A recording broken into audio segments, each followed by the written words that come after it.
Mashima must be doing something, right? His stuff sure is successful, even if it's all bullshit. We're just jumping into this shit, okay? Jalal is a fucking mistake. In basically every way. I mean, he's cool, and that's it. But, like, Mr. Gun's supposed to be the opposite of him, and he's the same.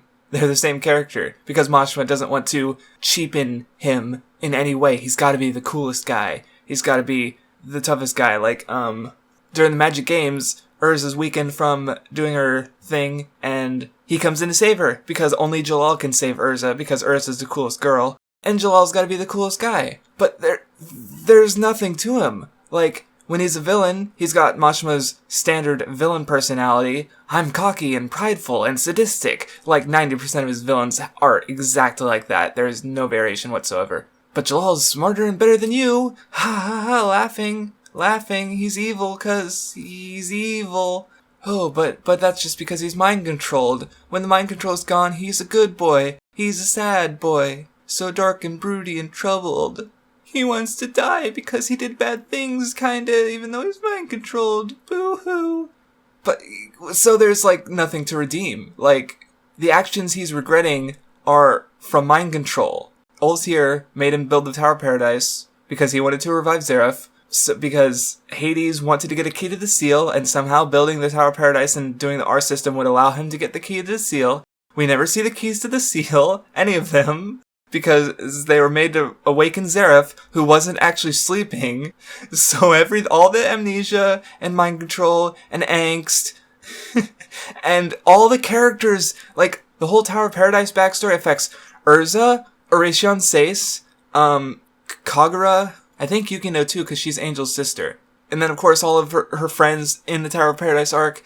Like, that's like almost a dozen characters affected by by Jalal in the Tower of Paradise, but it never fucking mattered, because it's just a waste of time. It's all, he's mind controlled into doing something that wasn't actually necessary, because Zeref was never asleep. So he's just like the bad guy, and then he's the good guy, and that's it. That's his entire personality. That's all of his character. He has no character. He's nothing, but he's still clearly beloved by Mashima. Speaking of fucking Zeref, he's such a wacky mess of contradictions. He hates the loss of life because he loves life above all else. And so he gets, like, cursed that he releases energy and death that straight up kills everything because he loves life so much that, contradiction. He makes those demons, the Tartaros demons, so they could kill him. But he doesn't even let them try. Like, they spend the whole arc wanting to kill Zeref. Zeref comes in, like, he stops time or some shit, and he comes in to get a book, which is like the Natsu book. Oh god, that's a whole other thing.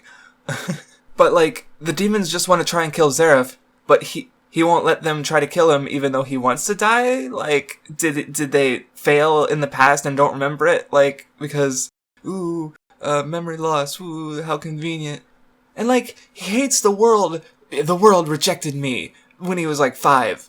But then now he has, like, a cult worshipping him on Ishgar, and on Alvarez, he's the fucking emperor, so the world no longer rejects Zeref.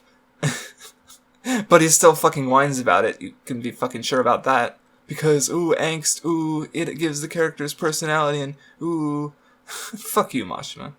I mean, why give Zeref or Jalal a fucking character when there's way more drama to be had otherwise? Like, so many arcs revolve around these two, but so little about them matters. So the whole fucking series feels like it's filler. Like, the Tenro Island arc and the Grand Magical Games, I remember when I was first reading them, they started out, like, exciting, because they didn't look like they were gonna go all serious. But then, of course, they did. So I was just into the idea of, like, just fun thing, because Mashima just can't handle having any kind of stakes in his story, because there's like 50 ancient magical weapons that will destroy everything, and what's the point if there's just gonna be another one? Like, they destroy Nirvana, there's Face, there's Eclipse Doors. Like, the villains have so many ways to end the country, like, they'll always find another one. And they do, until the story decides to end. Because, like, nothing matters. Like, there's so much emotion poured into every scene, and like, there's one moment where Wendy, she destroys Face, and, like, it's all sad. Like, it's about to explode and she can't escape, and she and the fucking cat are gonna die, and like in the anime there's like a bunch of flashbacks, maybe that was in the manga too, and then it's all sad, and then it blows up, but she doesn't die, she gets saved by Mest, and so you just had this whole like death scene, but then no one died, and it didn't matter anyway because Face wasn't actually destroyed. And then she got a haircut too. She's like, oh, she's changed. She grew as a character, and then she gets her hair back because it's like, fuck you. You know, why? Why build up all these emotions only to lie? Only to not pay off on them at all? Like, he does this all the fucking time. How many times does Gray use his iced shell? The magic that will kill him if he uses it. But he tries to use it like 3 times, and guess what? He's still alive because he never actually got the chance to use it because someone always stopped him. Or I think there was one time where it was like a ruse, but... And then there's fucking Raventail, like, oh, these guys were built up so much, and then Laxus defeats them all in like one fight, and like, they don't even like get arrested or anything, they just get kicked out of the tournament, but then we never see them again, even though like, he's like working with Zeref somehow, or he knows about Lumen History, but he never shows up again. And Flare does. She wasn't evil, she was just thought that what they said was good, and even though she tried to kill a fucking child, like, she literally tried to kill a child, I don't know how you could justify that in any context. Oh yeah, and Mest, Jesus, what a fucking clusterfuck. Okay, so Mest was a member of Fairy Tail, who, to spy on the council because the council was being shit towards Fairy Tail, I guess, he removed his memory so he could be in the council without leaking Fairy Tail information, but while he was giving information to Makarov, and then he wiped his own memory, or no, because he had his memory wiped, he as Doranbolt decided to spy on Fairy Tail, and he wiped the memories of everyone in the guild so they didn't know he wasn't already a member of it. Because he was pretending to be Mest, a member of... He chose the same name! Like, he as Doranbolt chose his real name. What? Like, there wasn't a better way to do this? Even though Makarov knew, he didn't, like, fix it. He just let it happen. So that Mest could be like, oh look, I'm evil, except I'm actually in the council, I'm not a member of Grimoire Heart, even though everything was pointing to me being a member of Grimoire Heart, but it was actually a lie, because Mashima can't tell the truth, because tricking the audience is more valuable than telling a good story. You know, why keep characters dead? Like, I'm trying to think of, like, the worst moment, but there's so many to choose from. Like, Leon and Racer, like, they fall off the cliff, and Racer, like, explodes, and everyone's like, Leon! Oh no, Leon's dead! And Brain is like, oh, Racer's dead. And then Sherry gets all mad, and she's getting touched by Nirvana, she's going evil, and she's going to attack the members of Fairy Tail because they failed to save Leon. They fucked up. They fucked up. She's gonna fucking kill them. And then, as she's about to try, Leon comes in and he's like perfectly fine. He's just okay. And he's like, don't kill me off so easily, because, you know, why have stakes? You know, why act like characters can die in this story? And then the best part is that, like, 300 chapters later, fucking Racer is just okay with no explanation. He's just I think Mashima just forgot that he killed him off, honestly.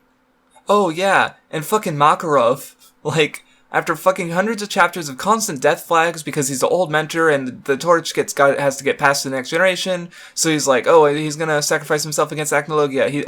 He might die because he got hit by Arya during Phantom Lord and he might die.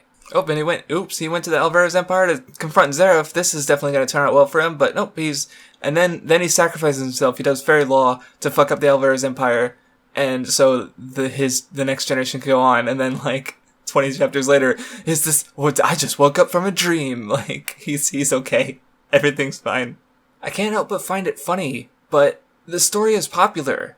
Like, a lot of people genuinely enjoy this, and it's impossible for me to just straight up enjoy it because so little of it actually matters. Like, he goes so deep into these emotions, but then he contradicts himself.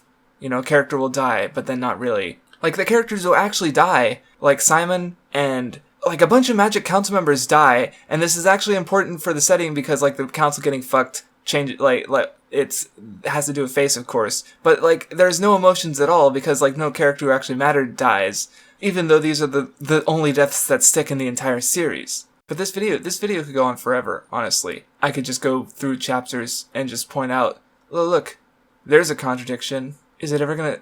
And it'd probably stop being funny at some point, because it certainly isn't fun to read, but that's what it's like. Just contradiction after contradiction, bullshit after bullshit, and, like, why would Mashima put so much effort? Like, there was a comment saying that it's good ideas, bad execution, but I honestly feel it might even be the opposite. Because if you took a single chapter of Fairy Tail and built the entire rest of the story around it, it would be a good story. Because he's so good at putting all that energy into a single emotion. Like, everything, it feels like it matters. Because of the way he draws it, the way he lays it out, the raw emotion. And that's why Fairy Tail is successful. Because if he puts so much effort and emotion into the story, how could it be possible that none of it matters? That couldn't be possible, could it? But it is. Mashima wrote Fairy Tail for almost 10 years, and he seemed to put so much into it, but none of it mattered. It's a waste of time. It's 500 chapters of fucking nothing.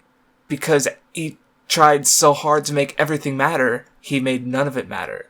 Like, does he just have no integrity? No standards? Does he do his editors point out? Like, who would approach a story this way? Like, I'm gonna make sure nothing matters in the end. Is it really that hard to keep your shit straight? It's not like he's dealing with complex characters or ideas here. He's just lying to the audience again and again. And now he's a fucking rich and famous manga author. His whole career is propped up on these hollow lies. And I can't talk to the man. I can't figure out why the fuck he's like this by talking to him. All I can do is go back and read everything else he's expressed through his art and see if I can find something. How far does the rabbit hole go?